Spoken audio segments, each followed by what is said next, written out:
Welcome back. I'm Uday Pratap Singh. You're joining us on NewsX. In late September 2025, Palm Bay, Florida City Councilmember Chandler Langevin has unleashed a barrage of expos targeting Indian immigrants, igniting a firestorm of condemnation. Kicking off on August 29th, with Indians come here to work so they can send money back to India. That is in America first. That's taking advantage of America. It escalated on September 26th by reposting a DHS alert on an Indian truck driver's fatal crash, demanding to deport every Indian immediately. By October 2nd, his birthday, he tagged President Trump, saying, "All I want is for Trump to revoke every Indian visa and deport them immediately. America for Americans," quote unquote. Further ranted, claiming there is not a single Indian that cares about the United States. They're here to exploit us financially and enrich India. Indians don't assimilate. They're here to drain our pockets. And Indians are destroying the South. Well, let's start by understanding who Chandler Langevin is. Chandler Langevin is a Republican Palm Bay City Council seat 3 holder elected in November 2024. He embodies Southern conservatism, a 7th-generation Floridian U.S. Navy corpsman veteran with over a decade in Marine combat support, a devout Christian, and a family man. Endorsed by Florida GOP stalwarts like Mike Haridopoulos, he championed infrastructure upgrades, public safety and highway jobs in the Space Coast hub of 120,000 residents, earning $12,722 annually, while framing himself as a Jeffersonian against federal overreach. His anti-Indian posts have shattered that image, prompting a 4-1 council vote on October 3rd to request Governor Ron DeSantis to suspend him. Unanswered so far, on October 17th, a 3-2 censure stripped agenda powers, committee roles and speaking rights during reports branding his conduct unbecoming. On the backdrop of these comments, Indian origin CEOs are rewriting America's corporate playbook, blending IIT rigor, in fact, with Silicon Valley savviness. Amidst 2025 H-1B tensions, Satya Nadella transformed the tech titan via Azure, cloud and AI bets, earning $55 million in 2024. Pichai pioneered Gemini AI and Pixel hardware, boosting ad revenue to $307 billion. Shantanu Narayen revolutionized creative tools with Firefly AI, driving 11% revenue growth. Arvind Krishna, meanwhile, sealed the $34 billion Red Hat deal, pivoting to hybrid cloud and quantum computing. Nikesh Arora fortified cybersecurity with Prisma, securing 25% year-on-year growth and $1.8 billion comp as well. Jayshree Ulal scaled Ethernet switches for AI data centers, hitting 30% margins. Reshma Kevalramani advanced CRISPR gene therapies like Casgevy for sickle cell, FDA approved in 2024. Vasant Narasimhan fast-tracked RSV vaccine Arexi to $1 billion sales. Srinivas Gopalan eyed 5G expansion post COO role as well. Not just CEOs though and top corporate bigwigs, America is home to some of the greatest Indian minds. Jay Chaudhry of Zscaler built a $45 billion cybersecurity leader, securing 7,000 plus firms and 50 million users. Vinod Khosla of Khosla Ventures co-founded Sun, now funds AI giants like OpenAI, creating over 100,000 tech jobs. Also, Romesh Wadhwani, founder of the Symphonitech, scaled software firms employing 20,000 plus in US enterprises and tech. Rakesh Gangwal, Indigo co-founder, drives US aviation investments, boosting logistics as well as travel sectors. Sabeer Bhatia, founder of Hotmail, sold for $400 million to Microsoft, pioneering free email used by 1 billion Americans.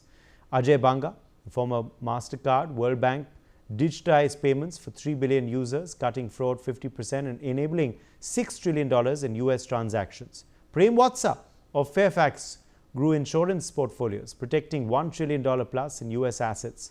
Yamini Rangan of HubSpot scaled CRM to 2.2 billion revenue, serving 200,000 plus US businesses.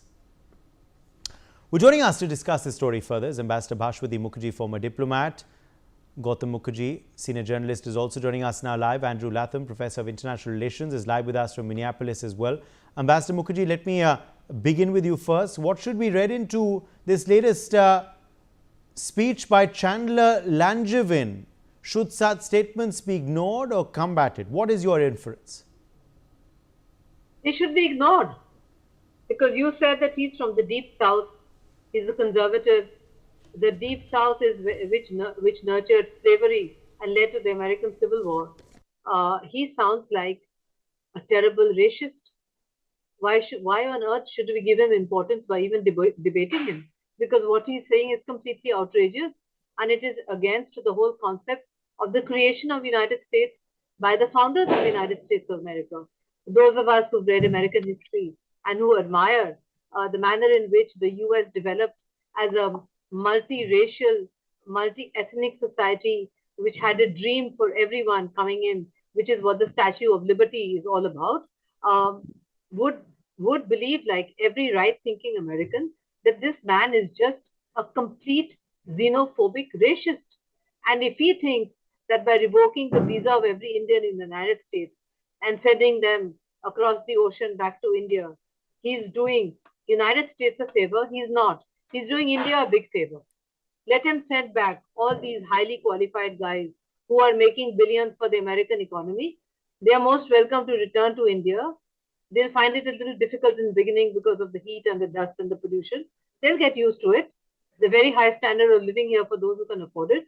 And we will try to expand our economy fast enough to absorb them. That is the answer I would give to such racists. But I am sure that this kind of thinking will not find any resonance among the millions of Americans who live in US. I have so many American friends, and I have served in PMI New York for 3 years. I have never heard such bigoted nonsense in my life. It's terrible, and I'm sure that there must be a law to take such people in US to the court and sue them for utter, total racist propaganda against an important section of the American population, which is completely patriotic, which contributes hugely to the American GDP, and who believe that they are totally and completely American. I have such arguments with my sister who lives in Boston, who's totally American. And whenever she tries to point out some fault of us in India, and I point out something of what's wrong in US, the way she defends US, you think that she's a third generation American. That's what they are like. They're people who settle down in US. They consider themselves to be part of the American dream in United States. So, in my opinion, Uday, and we speak while we are celebrating the Festival of Lights, Diwali, this is complete dark, dark language coming from a dark person, and we should just ignore it and put it behind us because I am sure it does not represent mainstream American thinking. What is this mindset, Gautam, of Florida City Council member Chandler Langevin signify? Does it signify a minority? Does this signify a growing sentiment? What is your inference on his comments and what they represent and how they should be dealt with? Well, America is going through a hard time economically. The government has been closed down for nearly 3 weeks. Military people are not being paid. You know, they're expected to attack, for example, in Venezuela, they haven't been paid. MAGA itself is a very redneck type of movement, and these are ill-educated people with a white supremacist outlook amongst many evangelical Christians, rural base. This man is representative. First he's Southern, where they tend to be racist in any case, and there's a long history of brutal treatment of black people. Much after slavery was abolished, their attitudes didn't change. They had apartheid till the other day. It is something that has been, done to America now by the present government that is anti-immigrant, which I quite agree with, frankly, because they've had too many of them pumped in by the Democrats, and many of them are unemployed and up to no good in terms of crime and drug running and the like. But even the very productive Indians, because Indians are productive, they're not on welfare, they're not dependent on anybody, they represent some of the highest earning people in the country. But people are being shot. Indians are being shot. Indians are being lynched. So this is part and parcel of what is happening in America today. I wouldn't like to go there. And if I did, I'd be very, very circumspect in how I moved around. And people who are sending their children there for education, they're asking for it. America has gone off its usual path into a dark place where it is very bigoted. It's very against everybody. The tariffs are not helping. It's hostile to the whole world. This is part and parcel of that. Uday. Professor Latham, is this individual of any repute in America?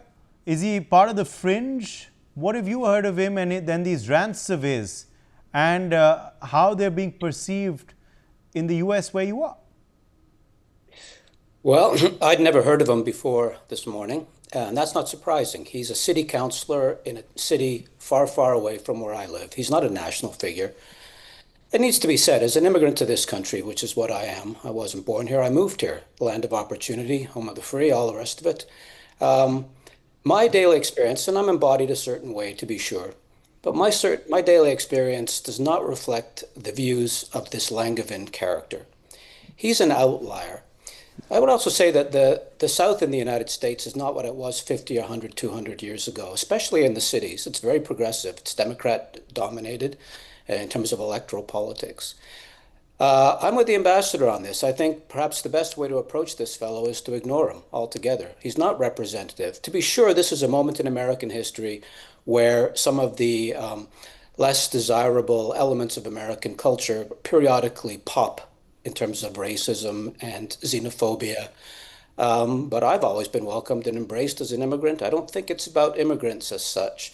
And I also think that your viewers need to be mindful of the fact that various immigrant groups are both internally very diverse in this country, and they tend to view each other in terms of hierarchy. Some people argue that their immigrant group is better than all the other immigrant groups, and that the bad immigrants need to be kept out while the good immigrants need to be kept. I don't share that view. I think if you make the effort to come to this country lawfully, I would make that distinction, that you have every right to tap into the American dream and not be subject to native people who are born in this country bigotry, or frankly, certain kinds of bigotry that are imported from other parts of the world as well. This fellow is an outlier. I hope Governor DeSantis suspends him, removes him from office, and I hope the Senate then confirms that, the Florida Senate then confirms that, and we never have to hear his name uttered again.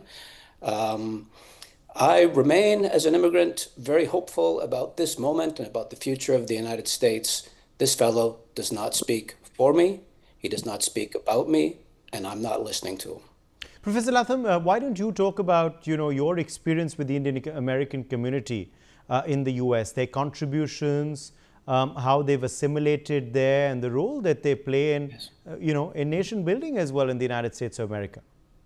Absolutely. It is the wealthiest demographic in the United States. It is increasingly influential politically, which is why initially Donald Trump tried to court the Indian American diaspora in the United States. He's subsequently blown that up with his ridiculous tariff policy. Indians tend not to hyphenate themselves like a lot of immigrants do. As the ambassador pointed out about her friend in Boston, I believe, more American than the native-born Americans in some respects. They do, as my other colleague on the panel pointed out, do tend to be law-abiding. Some of my very best students are also, some of my very best students are from India, had benefit from a very good primary and secondary school education. When they get here to college or university, they're ready to hit the ground running. They're ready to go, and they're committed, and they're dedicated, and they're focused. As a rule, there are always exceptions, of course. I think this diaspora has until quite recently been framed as the model immigrant community in terms of its law-abidingness, in terms of its work ethic, in terms of its emphasis on family, both nuclear and extended, in terms of its commitment to certain traditions, be they religious or otherwise, which are all very stabilizing. Lately, because of this tariff business, the Indian diaspora has sometimes been framed in the national press in very negative light, and that's now spilling over, I think, and dripping down to the grassroots level. All right. Well, let me take that back to you, Ambassador Mukherjee. Ambassador Mukherjee, you were telling us about, how your family is assimilated in the United States of America. The Indian Americans have always held a very significant role there in multiple sectors and domain. We've just talked about the entrepreneurs and the ones, of course, in the corporate world, but in all sectors, they've shown their prowess and also their contribution to nation building. Not just, at the end of the day, of course, scaling up their own companies, but creating jobs, boosting the US economy, and of course contributing in terms of taxes paid as well. So they have proven their might in nation building in the United States of America, despite what these fringe elements might say, isn't it, Ambassador Mukherjee? Absolutely. I'd like to tell our American guests that that's my elder sister, actually. She went to US to do her PhD. She's a full-fledged tenure professor in an Ivy League college in Boston. And she has American students whom she mentors who swear by her. And she has fortunately never ever been the victim of any racism at all. I actually think Boston is a very civilized city, much more civilized in some ways than even New York City. But the point here is that, yes, we should ignore this man. Yes, he represents what used to be called in the old days the ugly Americans, who have fortunately disappeared now. The ugly American that you would see, for instance, in Vietnam or in other places, that's all gone. And the point here is, the fundamental question is that these are not Indians at all. They are all Americans. They are as American as Kamala Harris, or for that matter, Vance's wife, who's of Indian origin. These are all Americans. So when a person has become American, you can't keep on saying that they are Indian or they are Colombian or they are whatever, French or Swiss or whatever. They have taken a conscious decision to become American and to embrace American values, to salute the American flag and to sing the American national anthem. They have to be accepted for that. And if you don't do that, then you would find a very ugly civil war type of situation developing, because now there are just too many of them who have been absorbed into the social fabric of the United States. You can't boot them out. They have nowhere to go. They have given up their roots from wherever they came from. If you send them back to where they came from, or where their forefathers came from, let's say, they would be completely out of place in the country of origin, because they have no roots and no ties in their country of origin. When they would come here, Uday, I can assure you, they would not be. They would look Indian like you and me or Gautam, but when they speak, they would speak like an American. That's a fact. They can't help it. Their entire system has changed. So I don't know who this gentleman is. I was trying to Google him, but he sounds like a terrible racist. And I do hope, as our American guest has said, I do hope that the authorities suspend, because he gives a terrible impression of the US, which is not fair on the US. I think really he should be suspended for that. Gautam Mukherjee, last word to you on, of course, the Indian Americans and the roles they've played in the US over the years. What have you observed through your travels, through experiences, through what you've heard and written about? Well, in the past, it was a very different America. We have been there a number of times, traveled around. My wife and I walked around freely late at night, Times Square. And we were told later that, you didn't get mugged. So no, nobody bothered us at all. That was then. But today, all of this turbulence starts at the top. Every day, Trump says something which is surprisingly anti-Indian. And, it is something that as an Indian, I find deeply offensive. I don't know what he's up to, but we will show him and we will show America that we can get along without them. If they want to treat us properly, fair enough. If they don't, it's a big world out there. And all of this is symptomatic of what Trump himself and his administration is doing in America. This has never been done before. I know they've leaned towards Pakistan all along the line, but what they're doing today to Indians, and the worst part is the Indians keep completely quiet. They don't say a word. They were very much involved in getting Trump elected, but now they don't want anything from him. They just sit back and watch this. It's shameful all around. My thanks to all of our guests for joining us on this broadcast. It's time for a very short break.